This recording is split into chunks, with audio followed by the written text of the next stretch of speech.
first time I've heard of this gentleman. His name is Talal Abu Ghazala. Right. And he's 81 years old. He's Jordanian. And I was just extremely impressed by his resume and his business acumen and accomplishments. He owns one of the largest professional services corporation, maybe the largest professional services corporation in accounting, HR. He has offices in 100 cities. All right. I want to put up on the screen the committees that he is the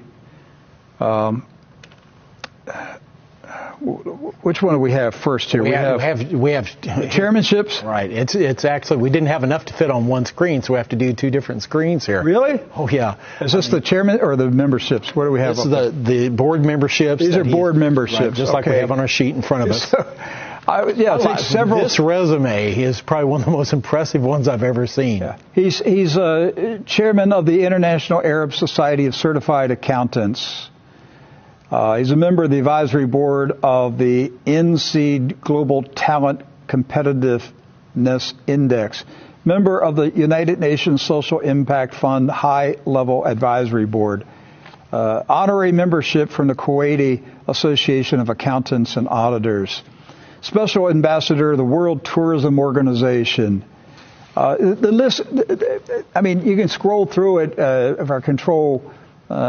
You can just scroll through and you can see these are just some of the organizations that he's a member of. Then you go to the chairmanships, right, where he's chairman of organizations. Doc, go ahead. I mean, the chair of the Talal Abu Ghazala University College for Applied. They named a business college after him. That's how smart he is in analyzing things. He's the honorary president of the Bosphorus Summit's Board of Trustees in Turkey. Chair of the Honorary Council of Consortium for Sustainable Urbanization in the U.S., co-chair of the UN Global Network on Promoting Digital Technologies for Sustainable Urbanization. It goes on and on and on. I counted 36 different organizations and committees that he's the chairman of related to business and to economics. So I would say that he probably qualifies as an expert on understanding business cycles, economic cycles. I would say if he was testifying in a court of law, that we would say he is a bona fide expert in these matters. And his opinion would carry a lot of weight. Yes. So I came across an article that he published in 2018 in the Jordan Times, which is a newspaper I read. I try to go to it weekly. It's an English newspaper published in Amman, Jordan. And so he published an article December 26, 2018, Prepare Before Time Runs Out for the 2020 Global Economic Crisis. Right. Now there's an article that Americans didn't see because our news organizations don't report anything worth reading. Now, so everyone understands in our viewing audience, the picture that you see there is of Talal Abu Ghazala. He is the gentleman that we've been talking about, that is the chair of all these different committees, has a business college named after him. He might know something. He just might know something about what's happening in the world economy. I would pay attention when somebody of his caliber, knowledge and expertise and connections, when he writes an editorial in his home country of Jordan and says, prepare before time runs out for the 2020 global economic crisis. Right. Doc, I read this article last night. He said, let me read it. I'll just read a paragraph. He said, I have been sounding the alarm of a major economic crisis that may hit globally by the year 2020. Contrary to some expert analysis, I have good reason to believe that the new crisis is going to be much more devastating than the 2008 one, which was described by Ben Bernanke, the chair of the Federal Reserve at the time, as the worst financial crisis in global history. Most likely, and like the previous one, this crisis will start in the United States.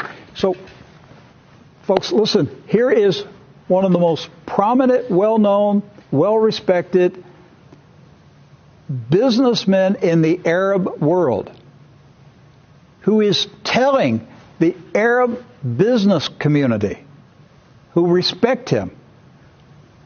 He's saying, I'm shouting. I mean, he's an accountant. Right. He owns an accounting firm that has 100 offices around the world. Right. And he's saying to the business leaders of the Arab world, a mega financial crisis is coming in 2020, and it's going to start in America. Right. And you may be saying to yourself, well, wait a minute. If you're a viewer or listener, you have a little bit of financial acumen. You may be saying, wait, we're experiencing growth here in the U.S. We're experiencing, an expansion of the economy here in the U.S. How can there be a global financial crisis? Well, just like in 2008, that was pumped up with money and with promises that couldn't be delivered on. He goes on to say the U.S. has witnessed a 2.5% growth. This is an indication that there should be no crisis. But he says, I think this growth is due to increased consumer demand because of the liquidity of the U.S. government pumping into the market and is not representative of a real recovery.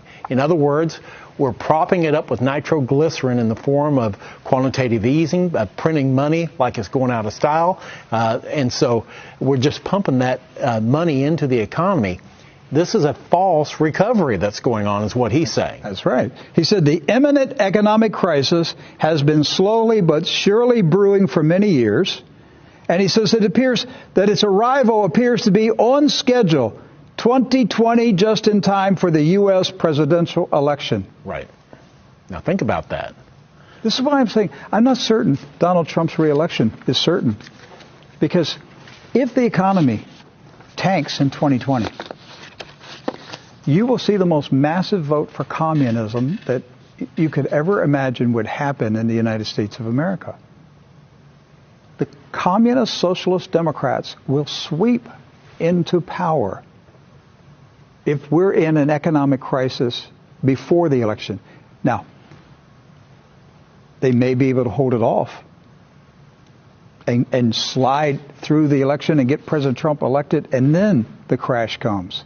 Well, that would just mean that the next election in 2024 will be so far to the left, we can't even imagine it now. That's right.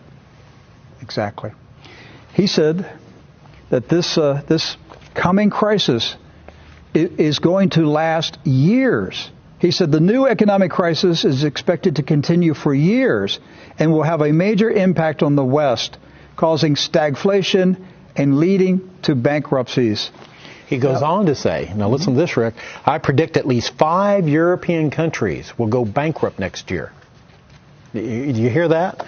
This economic expert is saying, I predict at least 5 European countries will go bankrupt next year, which will not mean that they close shop. They'll just be unable to provide services to their citizens. Doc, he's a global accountant. Right.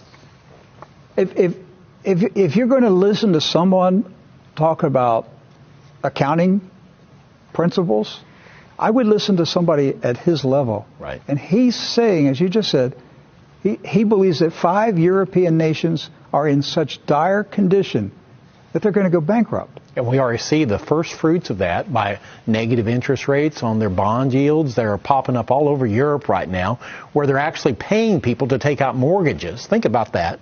And you say, oh, that's great. That's actually a very bad thing that's happening. That means that people don't have confidence in the economy anymore. Okay, so let's go to the next article. This is also the Jordan Times. He published this on June 2nd of this year, 2019.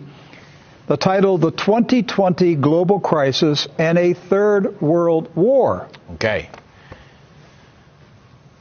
He said, once again, for some time, I have been sounding the alarm of an impending major economic crisis that may hit globally by the end of 2020. He said, nations around the globe, especially in Europe, have lost confidence in the United States' ability to lead in issues of international finance, trade, diplomacy, and war. These nations are quietly dismantling. Yes. Listen, folks, listen to what this man is saying.